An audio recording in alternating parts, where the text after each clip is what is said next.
ගරු රජීවන් ජයචන්දමූර්ති මන්ත්‍රීතුමා ඔබතුමාට විනාඩි 10ක් කාලයක් ලැබෙනවා. கௌரவ குழுக்களின் பிரதி தவிசாளர் அவர்களே, இன்றைய தினம் தொழில் மற்றும் தொழில் முனைவோர் அபிவிருத்தி அமைச்சின் குளிர்நிலை விவாதத்திலே கலந்து கொள்வதிலே மகிழ்ச்சி அடைகின்றேன்.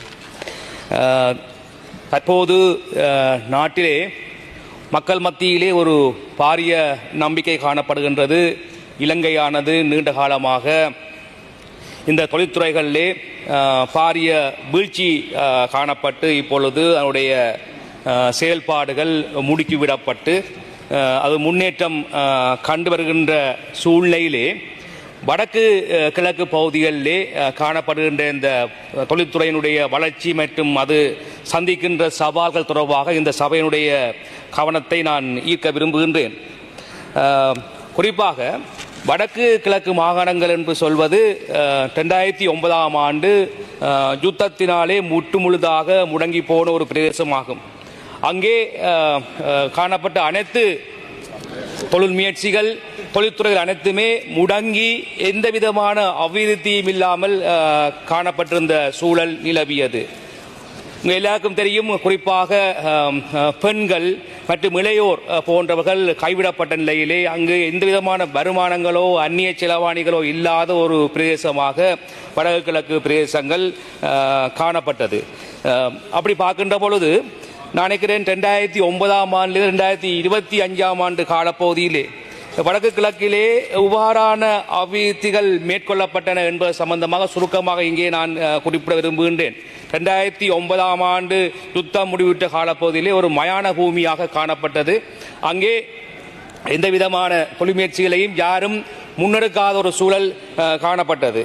2009-2015ஆம் ஆண்டு காலப்பகுதியிலே இந்த ஏனையின் வீதிகள் திறக்கப்பட்டு ஓரளவுக்கு சந்தை வாய்ப்புகள் இருந்த போதும் தொடர்ச்சியாக அங்கே காணப்பட்ட தொழில்துறைகளை முன்னேற்றுவதிலேயோ இல்லை புதிய தொழில்துறைகளை உருவாக்குவதிலேயோ இல்லை வழக்குக்கான தொழில் முனைவரை கொண்டு வருவதற்கான முயற்சிகளோ பெரிதும் மேற்கொள்ளப்படாமல் காணப்பட்ட அதுக்கு அரசியல் காரணங்களும் வலுவாக காணப்பட்டது. அதன் பின்னர் 2015-2019ஆம் ஆண்டு காலப்பகுதியிலே அபிவிருத்தி திட்டங்கள் சிலதுகள் முன்னெடுக்கப்பட்டாலும் அது மெதுவாக நடைபெற்றது. ஆனால் விசேடமாக எந்த விதமான முன்னேற்றங்களும் காணப்படவில்லை. பின்னர் 2020-24ஆம் ஆண்டு காலப்பகுதியை எடுத்து பார்த்தோம்னு சொன்னால் கோவிட் காரணமாக குறிப்பாக எஸ்எம்இ நடுத்தர தொழில் முனைவோர் அவருடைய முழுமையான தொழில்துறைக்கான பங்களிப்பு முற்றுமுழுதாக வீழ்ச்சியடைந்து காணப்பட்டது. அந்த நிலைமையில்தான் எங்களுடைய அரசாங்கம் இந்த நாட்டை பொறுப்பேற்றதன் பின்னர் இந்த தொழில்துறைகளை, அதாவது வடக்கு கிழக்கிலே அதிகமாக குறிப்பாக வடக்கு மாகாணத்திலே அதிகமாக முன்னேற்றுவதற்காக பாரிய முயற்சிகளை நாங்கள் மேற்கொண்டு வருகின்றோம். வடக்கு மாகாணத்தை எடுத்துக்கொண்டு சொன்னால் யாழ்ப்பாண மாவட்டத்திலே காணப்படுகின்ற காங்கேசன்துறை பிரதேசத்தை ஒரு வர்த்தக வலயமாக மாற்றி அதனை நிறைய தொழில் முனைவோரை ஊக்குவித்து அந்த ஒரு வர்த்தக நிலையமாக மாற்றுவதற்காக எடுக்கப்படுகின்ற முயற்சிகள், கிளிநொச்சி மாவட்டத்திலே பரந்தன் ரசாயன தொழிற்சாலையை அங்கே ஒரு வர்த்தக நகரமாக மாற்றியமைக்கிற முயற்சிகள், அதே போன்று பரந்தன் பகுதியிலே காணப்படுகின்ற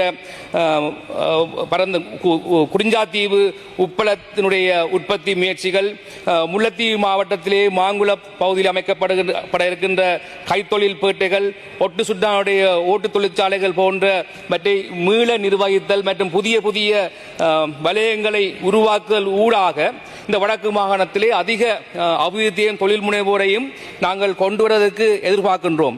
அண்மையிலே நடைபெற்ற கைத்தொழில் சம்பந்தமான ஒரு கண்காட்சியிலே வடக்கு கிழக்கை சேர்ந்த அதிகமான முதலீட்டாளர்கள் அந்த கண்காட்சியிலே கலந்து கொண்டதையும் நான் இந்த இடத்திலே தெளிவாக சொல்ல விரும்புகிறேன்.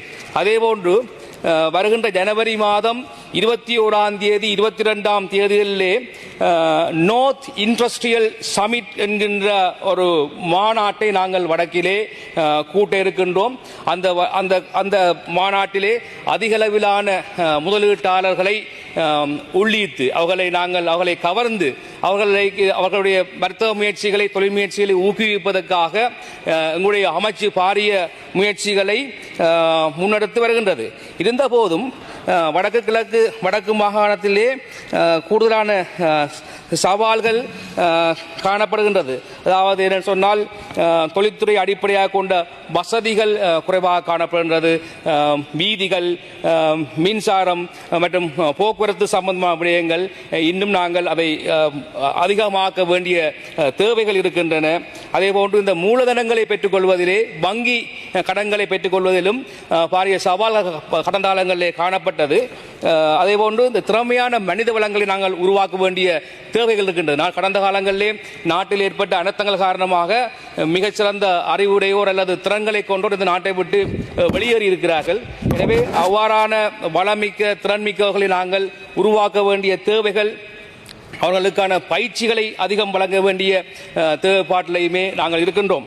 அதே போன்று வடக்கில் உற்பத்தி செய்யப்படுகின்ற இந்த உற்பத்தி பொருட்களுக்கு மிக குறைந்தலான சந்தை வாய்ப்புகள் கடந்த காலங்களிலே காணப்பட்டது. உற்பத்திகளை செய்வோர் அதை சந்தைப்படுத்த முடியாத ஒரு சூழ்நிலைகள் எல்லாம் கடந்த காலங்களிலே காணப்பட்டது. குறிப்பாக வடக்கு கிழக்கு மாகாணங்களை திட்டமிட்ட ரீதியிலே புறக்கணித்த கடந்த அரசாங்கங்கள் காட்டிலும் நாங்கள் இந்த முறை எந்த விதமான பாகுபாடும் இல்லாமல் அனைத்து அபிவிருத்திகளையும் வடக்கு கிழக்கு மட்டுமல்லாது இலங்கையுடைய எல்லா பிரதேசங்களுக்கும் ஒரே மாதிரியான முறையிலே நாங்கள் இந்த பட்ஜெட்டுக்கூடாக நிதி ஒதுக்கி எங்களுடைய பொருளாதாரத்தை மிக முக்கிய முன்னேற்ற வேண்டிய நடவடிக்கையில் நாங்கள் ஈடுபட்டிருக்கின்றோம். உங்களுக்கு தெரியும், தொழில்துறை ஒரு நாடு முன்னேற வேண்டும் சொன்னால் தொழில்துறை முன்னேற வேண்டும். இலங்கையை பொறுத்தவரையிலே 2 விடயங்களிலே நாங்கள் மிக அதிகமாக கவனம் செலுத்திக் கொண்டிருக்கின்றோம். குறிப்பாக இந்த உல்லாசத்துறை ஊடாக வருகின்ற வருமானத்தை அதிகரிக்க வேண்டும்.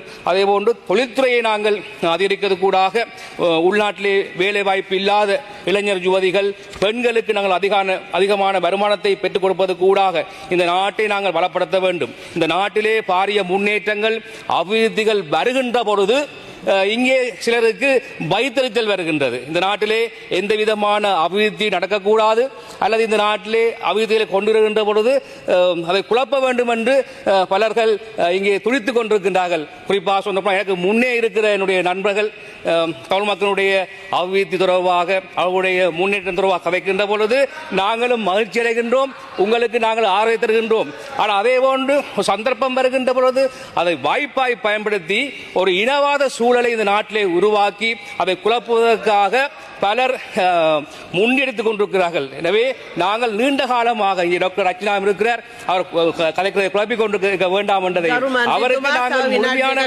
ஒத்துழைப்பை நாங்கள் வழங்குவோம். தமிழ் மக்களுக்குடைய அபிவிருத்தி சம்பந்தமாக உங்களுடன் சேர்ந்து நாங்கள் இயங்க தயாராக இருக்கின்றோம். ஆனால் இந்த நேரத்திலே நாங்கள் கொண்ட நல்ல நடவடிக்கைகளை நீங்கள் எதற்காக எதிர்க்கிறீர்கள்? நாங்கள் இங்கே இருப்பதற்கு காரணம், நானோ நீங்களோ இங்கே இருப்பதற்கு காரணம், இந்த நாடு கடந்த காலங்களிலே பாரிய ஒரு வீழ்ச்சியை கண்டிருந்தது. இந்த கோவிட் காரணமாக, இந்த எக்கனாமிக் கிரைசிஸ் காரணமாக இந்த நாட்டை வெளியே போய்விட்டார்கள். நீங்கள் கூட அண்மை காலத்திலே பல வெளிநாட்டுக்கு போயிருந்தீர்கள், சுவிஸ்லேருந்து படம் போட்டீர்கள், பிரான்சிலிருந்து படம் போட்டீர்கள், நானும் போயிருந்தேன். பார்த்தோம் அந்த நாடெல்லாம் எப்படி வளர்ச்சி அடைந்திருக்கின்றது. அதே போன்றுதான் இந்த இலங்கை நாடும் வளர்ச்சி அடைய வேண்டும். எங்களுடைய பிள்ளைகள், உங்களுடைய பிள்ளைகள் எல்லாம் சேர்ந்து இந்த நாட்டிலே வளமான ஒரு சுயட்சமான ஒரு வாழ்க்கையை அனுபவிக்க வேண்டும் என்று சொன்னால் நாங்கள் சகிப்புத்தன்மையாக இருக்க வேண்டும். ஏதாவது ஒரு நாட்டிலே நிகழ வேண்டும், ஏதாவது ஒரு அனர்த்தம் நிகழ வேண்டும். அந்த அனர்த்தத்திலே நாங்கள் குளிர்காய்ந்து எப்படியாவது மீண்டும் ஆட்சிக்கு வர வேண்டும் என்ற அந்த எண்ணங்களை தவிர்த்து நாங்களும் நீங்களும் சேர்ந்து இந்த நாட்டுடைய பிள்ளைகளுக்காக, நாட்டு எதிர்காலத்துக்காக நாங்கள் எங்களுடைய முழுமையான முயற்சிகளை மேற்கொள்ள வேண்டும் என்று எங்களுடைய நண்பர்களை கேட்டுக்கொண்டு இந்த நாடானது மீண்டும் சுயட்சம் பெறும், இந்த நாடானது மீண்டும் வளம் பெறும், ஒரு அழகான இலங்கையாக எல்லா நாட்டுக்கும் ஒரு முன்னுதாரணமான நாடாக நாங்கள் மாற்றியமைக்க மிகவும் திரசங்கம் பூண்டிருக்கின்றோம். எனவே இதிலே எந்த விதமான கருத்து வேறுபாடும் இல்லாமல் நீங்கள் உங்கள் அரசியலை செய்யுங்கள், நாங்கள் எங்கள் அரசியலை செய்கின்றோம். எங்களை நீங்கள் அழைக்கிறீர்கள், நாங்கள் ஒருபோதும் பெற மாட்டோம் என்பதை இந்த இடத்திலே கூறிக்கொண்டு இந்த வாய்ப்பு வழங்கி உங்களுக்கு நன்றி கூறி விடைபெற்றுக் கொள்கின்றேன். நன்றி, வணக்கம். පොයින්ට් එක මොකද්ද ඔබතුමාගේ? පොයින්ට් එක ඇවිල්ලා 91H මං කියවන්නද ඔබතුම කියවනවාද? හැමදාම මොකක් හරි එකක් ගන්නවා. ඔබතුම කියනවාද පොතෙන් මං කියවන්නද 91H no member shall make any imputation of improper motive against another member or make reference to personal affairs of another member. මෙතුමා මගේ personal affairs ගැන කතා කරා මට උත්තර දෙන්න පුළුවන්ද?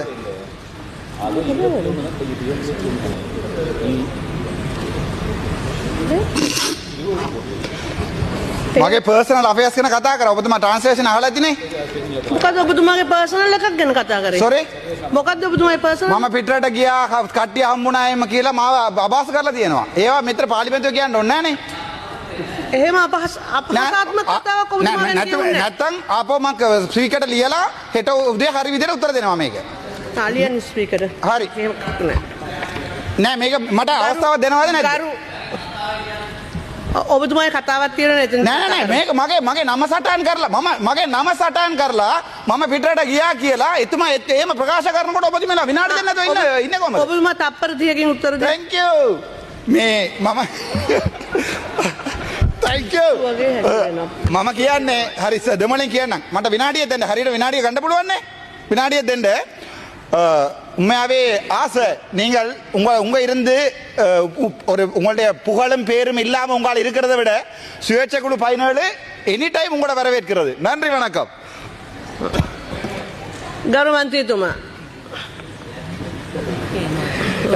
இதிலே நான் அவருடைய பெயரை நான் வேண்டுமென்று சொல்லவில்லை அவர் சில விடயங்களை அங்கே நான் கதைத்தோடு அவரும் கதைத்திருந்தார் எனவே தான் நான் உதாரணமாக சொல்லியிருந்தேன் எங்களுக்கு சுயேட்சை குழுவாக இயங்க வேண்டிய தேவையில்லை நாங்கள் தமிழ் மக்களின் நன்மைகளுக்காக நாங்கள் சேர்ந்து நாங்கள் இயங்குவோம் எனவே இந்த நான் கூறிக்கொள்கின்றேன் நன்றி